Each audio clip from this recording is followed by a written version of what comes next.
Alô, alô, estudantes, boa tarde, estamos aqui novamente, hein, com a edição fantástica do EducaPE especial para o Enem. Sou o professor Sérgio Bezerra, de Geografia, lá da ETE Advogado José David Gil Rodrigues, lá em Jaboatão dos Guararapes, que é a escola fantástica. Beijo grande para toda a comunidade escolar.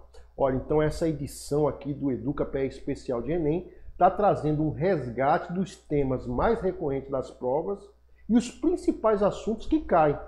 Logicamente, a gente está fazendo também uma revisão de tudo que você aprendeu do primeiro, segundo, terceiro ano, porque engloba tudo aí na geografia. Beleza? Então se liga aí, e o Enem é já nesse domingo, então tenha calma, muita paciência, vai dar tudo certo, tá certo? Então não adianta ficar nervoso, nervosa. É agora, muita calma, porque como eu disse na aula passada, o maior inimigo do Enem seu é o tempo e a ansiedade. Então controle isso daí, que vai dar tudo certo. Não se sinta aí inferior a ninguém. Você é luz e você pode. Então vai dar sucesso nesse domingo aí, na tua prova de linguagens e humanas, hein? Eu confio em você e eu tenho certeza que o EducaPE te ajudou bastante aí nesse processo. Beleza? Então vamos lá para os nossos temas, bota aí na tela, olha aí, EducaPE Especial Geografia, professor Sérgio Bezerra, meu nome. Tá aí o meu Instagram, se quiser me adicionar, me pedir alguns materiais, me chama lá no direct. Nesse momento final é bom dar uma garibada geral rapidinho para ficar antenado e antenada, né? Vamos embora. Aula 2. Olha aí, questão do Enem de 2019, hein? Meio ambiente e sustentabilidade. Então se liga que as questões ambientais, elas são recorrentes no Enem. Então na aula passada a gente falou da geografia física, pegamos algumas questões e agora a gente vai falar de meio ambiente, tá? Que é um tema pautado e cada vez está se tornando muito mais presente ainda dentro do Enem para as questões ambientais que nós estamos vendo aí, aquecimento global, degradação ambiental, não é? Poluição e questão de sustentabilidade, beleza? Então vamos embora, Enem 2019. A pegada ecológica gigante que estamos a deixar no planeta está a transformá-lo de tal forma que os especialistas consideram que já entramos numa nova época geológica, o Antropoceno. E muitos defendem que, se não travarmos a crise ambiental mais rapidamente, transformaremos a Terra em Vênus do que em Marte. Iremos a Marte. A expressão antropoceno é atribuída ao químico e prêmio Nobel Paul Crutzen, que após propor durante uma conferência em 2000, ao mesmo tempo que anunciou o fim do Holoceno, a época geológica que os seres humanos se encontram há cerca de 12 mil anos. Segundo a União Internacional das Ciências Geológicas, a entidade que define a unidade de tempo geológico. Beleza? Então a questão aí um pouco complexa na sua leitura, porque ele está falando de áreas geológicas, antropoceno. Antropoceno remete a antrópico, a ação humana em degradação, na transformação não natural do relevo e do meio ambiente, da paisagem. Um homem é uma ação antrópica, não natural no meio ambiente. Beleza? Apesar do homem fazer parte da natureza, mas ele transforma a natureza de forma não natural. Beleza? Então ele quer saber aí as questões dessa relação do que ele chama de antropoceno. Vamos ver aí o que procura saber. A concepção apresentada considera a existência de uma nova época geológica concebida a partir da capacidade de influência humana nos processos. Então veja só, eras geológicas. Temos o pré-cambriano, adeano, arqueano, pré-cambriano, onde não tinha vida praticamente no planeta. Depois nós temos o paleozoico, predomínio da vida marinha. Depois temos o Mesozoico, o predomínio da vida terrestre marinha com as lagartixas gigantes. E depois nós temos o Cenozoico, que nós estamos hoje. Quando ele fala do Holoceno, é a presença do homem moderno, tá? Mas quando ele fala do Antropoceno, é a revolução industrial ocorrida no século XVIII, onde o homem mudou radicalmente a natureza. Beleza? Então, hoje o homem transformou o planeta de uma forma considerável a partir da Revolução Industrial, quando ele começa a explorar os meios naturais para a produção, onde mudou-se as relações de produção, de consumo e de trabalho. Então nós tivemos aí a partir do século XVIII, da segunda metade do século XVIII, uma mudança radical da paisagem humana e na degradação desse meio ambiental. Ok? Então quais serão as relações aí da questão relacionadas, logicamente, alinhadas com a capacidade humana no processo? A. Eruptivos, erupção vulcânica, vulcanismo, o homem tem a ver com isso. Exógenos, externos. Tectônico, o homem ainda tem força para mover as placas tectônicas. Magmáticos, o homem também tem a força de fazer com que um vulcão entre em erupção e lance a magma ou faça as rochas magmáticas, né? Ou metamórfico, transformação das rochas. Qual é a ação relacionada ao homem? Olha, é uma questão complexa, mas pela lógica você consegue responder. Então se liga no Enem, que o Enem bota às vezes um texto com palavras que você não conhece, ou não tem muita ligação, você não tem muita afinidade, e você acha que aquilo é extremamente difícil, mas não é, tá? Então você tem que ter muita calma, tá? E uma outra coisa que eu digo para você, presta atenção, tá? Respeite as acentuações das questões de Enem, principalmente na de linguagens e humanas. São textos longos, mas respeite a vírgula, respeite os pontos, porque eles estão ali para você respirar, levar oxigênio para o cérebro. E isso vai fazer com que você concatene as ideias. Então se liga, respeita as acentuações, as vírgulas, os pontos, para você entender a pergunta. Então essa é uma dica também, beleza? Então o homem está relacionado aqui à ação. Fácil, gente. O homem só pode estar relacionado às ações exógenas, externas, porque o homem é uma ação externa da natureza. O homem faz parte da natureza, mas ele não muda a paisagem de dentro para fora. Ele muda a paisagem externa do nosso planeta. A urbanização, a agricultura, a exploração mineral, a devastação, a queimada, isso tudo é uma ação externa do homem, beleza? Então é uma pergunta complexa, uma questão que tem muito nome técnico, mas pela lógica você consegue refletir e acertar, beleza? Vamos embora. Também sobre meio ambiente e sustentabilidade, aí uma tirinha do Maurício de Souza, do Enem desse ano, hein? Olha aí, novinha questão, também relacionada ao meio ambiente. Aí tá, vamos ver a tirinha. Ei, Cavai, você sabia que os caraíbas chamam Jacirilua e o Emboi de cobra? Aí. E aqui é aquilo, Papacapim? E aquilo, Papacapim? Como os caraíbas chamam aquilo? Progresso. Mas você está vendo aí a mata devastada, né? A destruição da mata. É o progresso? Ok? Vamos lá. A ironia expressa na tirinha representa uma crítica à seguinte relação entre a sociedade e a natureza. A. Perseguição étnica indígena. B. Crescimento econômico predatório. C. Modificação de práticas colonizadoras.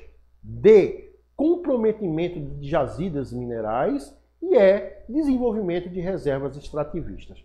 Fácil, gente. Essa tá fácil. O que está relacionado às questões da degradação ambiental? Desmatamento, da queimada, da abertura de novas áreas para o cultivo agrícola, né? Da invasão de terras, né? Qual seria a relação? Fácil, essa questão aí está praticamente dada. Crescimento econômico predatório. O homem é um gafanhoto, não é? O homem, ele depreda o meio ambiente. Por isso que a gente está vendo tanta cobrança hoje na questão da COP26, onde eles estão fazendo aí uma relação de acordos internacionais para evitar, diminuir a emissão de gás carbônico na atmosfera ou gases que ativam o efeito estufa. Né? Então, você está acompanhando aí as notícias, eu acredito que você esteja, para ficar antenado. Então, você está vendo que estão ocorrendo acordos para, principalmente, a redução drástica do consumo de combustíveis fósseis, a utilização de fontes de energia renovável. Por quê? Porque o nosso planeta é um organismo vivo e ele está sendo contaminado, ele está ficando doente pela ação predatória humana, visando principalmente o crescimento econômico, né, relacionado a essas questões. Beleza? Tranquilo aí. Vamos para outra questão e para o outro tema. Olha, agropecuária. Esse é um tema também que está em todo o Enem, tá? Então vamos lá, principalmente porque o Brasil é um país que ele tem uma grande representatividade mundial na sua economia, em razão da sua participação na agropecuária mundial, e também uma importante, vamos dizer assim, representatividade da agropecuária no PIB, né? Na geração de riqueza brasileira. Então vamos ver aí no questão do Enem também deste ano, hein? Vive-se a Revolução Verde. Trata-se da disseminação de novas práticas, permitindo um vasto aumento na produção. O modelo baseia-se na intensiva utilização de sementes melhoradas, particularmente das híbridas, assim como no uso sistemático de insumos industriais, fertilizantes e agrotóxicos, no recurso à irrigação e na mecanização do trabalho. No Brasil, uma desvantagem para o pequeno produtor provocada pela expansão do modelo agrícola descrito é o quê? A estagnação da atividade agroindustrial, diminuição da lavoura monocultura, C, restrição do controle de pragas, D, elevação do custo do cultivo e redução do emprego formal. Bom, veja só, ele está fazendo uma relação da Revolução Verde, que foi uma revolução ocorrida após a Segunda Guerra Mundial nos meios de produção agrícola. E para quem não sabe, a Revolução Verde ela é mais um ato da Guerra Fria, né? Porque após a Segunda Guerra nós temos um mundo bipolar e foi necessário uma revolução na produção de alimentos para que as colônias recém-libertas da África e da Ásia e a Europa destruída pela Segunda Guerra, ela não tivesse uma epidemia de fome que pudesse levar a revoluções e a adesão ao socialismo, ao comunismo soviético, né, encabeçado pela União Soviética, e foi proposto aí pelos Estados Unidos uma reformulação através de grandes investimentos na produção, na pesquisa, na mudança da matriz produtiva das indústrias para efetivar, alavancar a produção de alimentos. Beleza?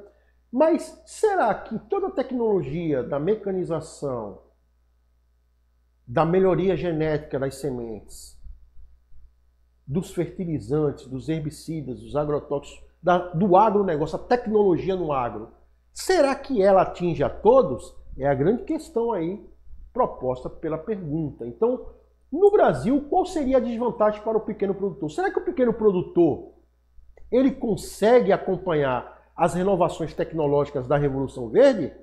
Sim ou não? Então, qual seria a resposta aí dessa questão? Será que o pequeno produtor consegue ou ele tem uma série de dificuldades? Exatamente, a elevação do custo no cultivo e na produção. Então, o pequeno produtor, que é a agricultura familiar, que é o que bota comida na sua mesa, hein? Então, o pequeno produtor, a agricultura familiar, é o que bota comida na sua mesa. O agronegócio quer exportar. Né? O agronegócio não bota comida na sua mesa, não. Quem bota comida na sua mesa é a agricultura familiar. Então, esse agricultor familiar, ele não tem condição de acompanhar a revolução verde, porque ele não tem capital, certo? Ele atinge um mercado mais local, então ele não consegue aí acompanhar a tecnologia na renovação da produção agrícola, porque o custo disso é muito alto. Beleza? Vamos embora. Ainda uma questão de agropecuária do Enem também desse ano, hein? Olha aí, a soja é a cultura agrícola brasileira que mais cresceu na última 3 décadas e corresponde a 49% da área plantada, 49% da área plantada em grãos do país. Então 50% da área plantada de grão do país é de soja. Quem é que come soja aqui no Brasil, né? É danado, né? A soja é para fazer ração para o gado lá fora. Então, o aumento da produtividade está associado aos avanços tecnológicos, ao manejo e à eficiência dos produtores. O grão é componente essencial na fabricação de rações animais e com uso crescente na alimentação humana. Encontra-se em franco crescimento. Uma causa para o crescimento no Brasil da produção agrícola especificada no texto é qual? Então, quais são as funções relacionadas ao grande aumento na produção de soja nessas 3 últimas décadas no Brasil? A ampliação da qualidade de vida no campo. B, priorização do crédito ao pequeno produtor. C, aumento do emprego de mão de obra informal. D, aplicação de leis que viabilizam a distribuição de terras. E E, desenvolvimento de métodos que incrementaram o cultivo. Então, fácil, né, gente? Fácil. Qual é a ação que está intimamente relacionada ao aumento da produção agrícola, principalmente da soja, no Brasil? Fácil. Essa tá tranquila aí para vocês. Só pode ser a letra E, o desenvolvimento de métodos que incrementaram o cultivo, que a gente falou na questão passada. Revolução verde. A mudança tecnológica na produção, né, agrícola, que dimensionou ainda mais a produtividade. Hoje eu produzo plantas com maiores capacidades de produção e eu colho muito mais por menos hectare quadrado. Logicamente isso tem um custo, né? Mas para os grandes produtores rurais o custo-benefício supera, tá bom? Vamos embora. Demografia agora, o estudo das populações. Dinâmica populacional também é um tema que sempre cai aí no contexto do Enem, tá bom? Então, vamos embora. Demografia, o estudo das populações, Enem de 2019, tá certo? Meu pai era paulista, meu avô pernambucano, o meu bisavô mineiro, meu tataravô baiano. Vou na estrada há muitos anos, sou um artista brasileiro. Chico Buarque para todos, né? A característica familiar descrita deriva do seguinte aspecto demográfico. Então você nota aí nessa canção de Chico Buarque a singularidade dos seus parentes, dos seus familiares pertencerem a várias regiões e estados brasileiros, né? O pai era pernambucano, o avô mineiro, o tataravô baiano, né? Então, em razão disso, ele era um artista. Ele diz aí na letra que a sua veia artística ela vem dessa concepção da mixigenação de várias territorialidades do nosso Brasil. Então, a característica familiar descrita deriva do seguinte aspecto demográfico. A, migração interna. B, população relativa. C, expectativa de vida. D, taxa de mortalidade. E E, índice de fecundidade. O que é que está relacionado aí a essa distribuição, tá, de diferentes partes da sua família, né? Proposta aí por Chico Buarque. O que se deu isso aí? Né? Letra A, migração interna. Então o Brasil ele teve vários fluxos de migração interna ao longo da sua história, né? Então o Brasil, desde a época do Brasil colônia, sempre houve a migração em razão das atividades econômicas propostas no Brasil. No ciclo da cana, o Nordeste era o principal lugar e Recife uma das maiores cidades mais importantes do país. Depois a cana entra em declínio, vem o algodão, mas depois vem os metais preciosos, aí há a migração para aquela parte, depois há o café com leite, a migração para outra parte, vem a Revolução Industrial, chega no Brasil só 180 anos depois, e temos aí na década de 1930 o eixo sul-sudeste, então muita parte do Nordeste vai para lá, depois temos a construção do Brasília, muita parte vai para o centro-oeste, temos aí a fronteira agrícola que levou muita gente também para o centro-oeste, né? Então o Brasil, ele prima por isso.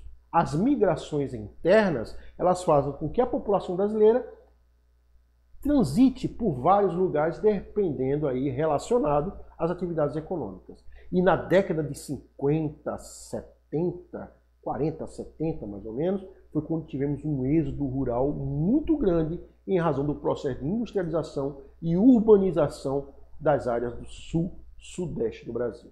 Beleza? Tranquilo. Vamos embora para outra questão. Demografia também, pirâmide etária, hein? Então se liga aí no gráfico da pirâmide etária. Ó, Enem de 2018. A evolução da pirâmide etária apresentada indica as seguintes tendências. Você está vendo aí 3 pirâmides etárias. 1980, 2011 e a projeção para 2040. Então, ó, se liguem. Você com certeza sabe interpretar e ler uma pirâmide etária. Com certeza. Então você sabe que a pirâmide etária ela é separada em 2 faixas, homens e mulheres. Ela é separada nas colunas de idades, da menor à maior.